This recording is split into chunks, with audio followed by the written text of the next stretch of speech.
devant le président de la République, devant le Parlement, moi, Gérard Rudiminwaza, vice-président de la Commission nationale indépendante des droits de l'homme, je jure de remplir fidèlement et en toute indépendance et impartialité mon mandat, de ne me laisser jamais guider par aucun intérêt partisan et de me consacrer entièrement à la protection et à la promotion des droits de l'homme dans le strict respect de la Constitution de la République du Burundi, de la Charte de l'unité nationale et d'autres lois en vigueur.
Devant le président de la République, devant le Parlement, moi, Béatrice Nkurunziza, secrétaire de la Commission nationale indépendante des droits de l'homme, je jure de remplir fidèlement et en toute indépendance et impartialité mon mandat, de ne me laisser jamais guider par aucun intérêt partisan et de ne me consacrer entièrement à la protection et à la promotion des droits de l'homme dans le strict respect de la Constitution de la République du Burundi, de la Charte d'unité nationale et d'autres lois en vigueur.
Devant le président de la République,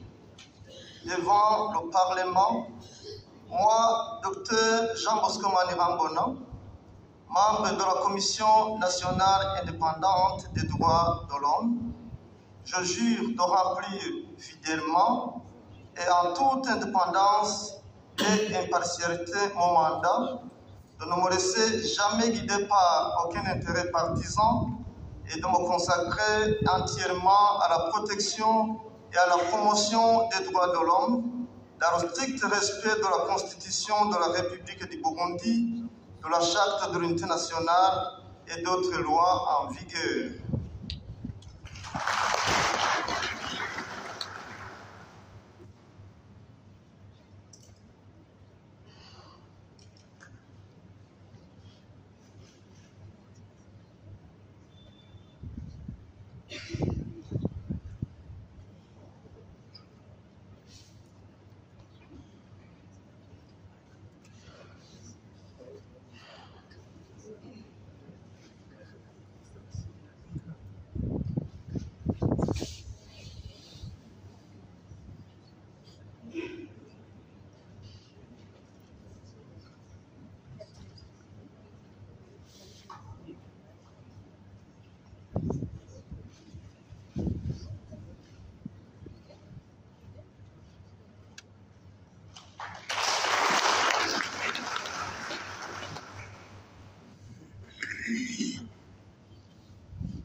Devant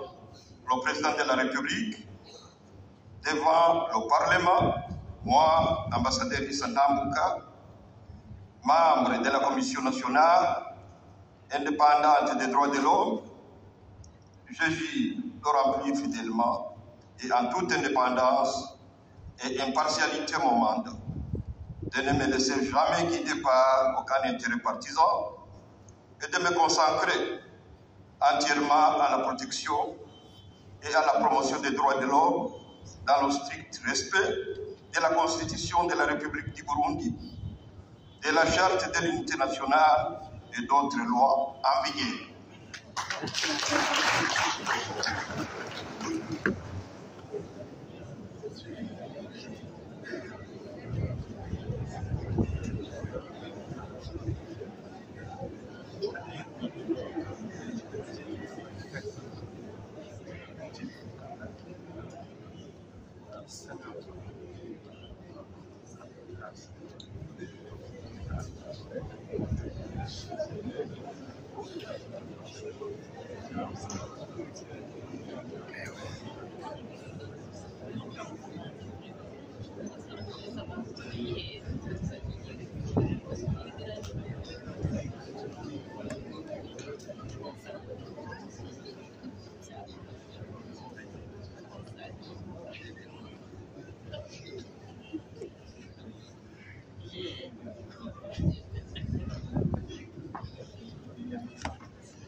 le président de la République,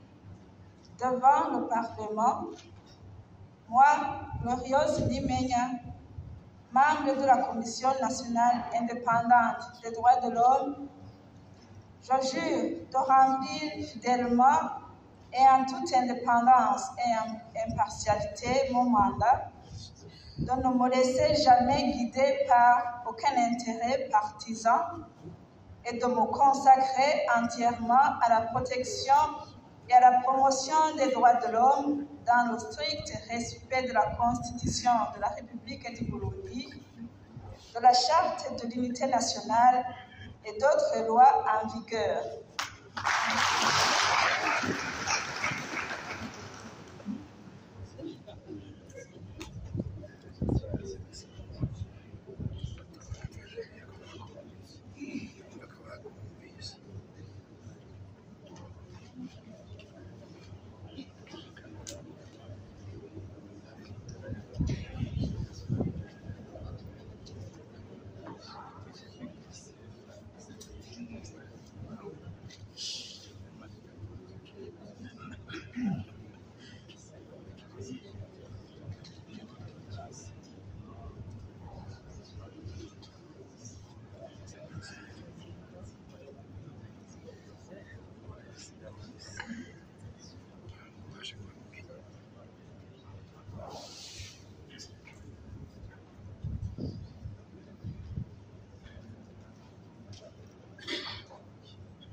Devant le président de la République, devant le Parlement, moi, Tina Dayon-Guinet, membre de la Commission nationale indépendante des droits de l'homme, je jure remplir fidèlement et en toute indépendance et impartialité mon mandat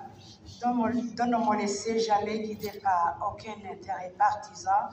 et de me consacrer entièrement à la protection et à la promotion des droits de l'homme dans le strict respect de la Constitution de la République du Burundi, de la Charte de l'unité nationale et d'autres lois en vigueur.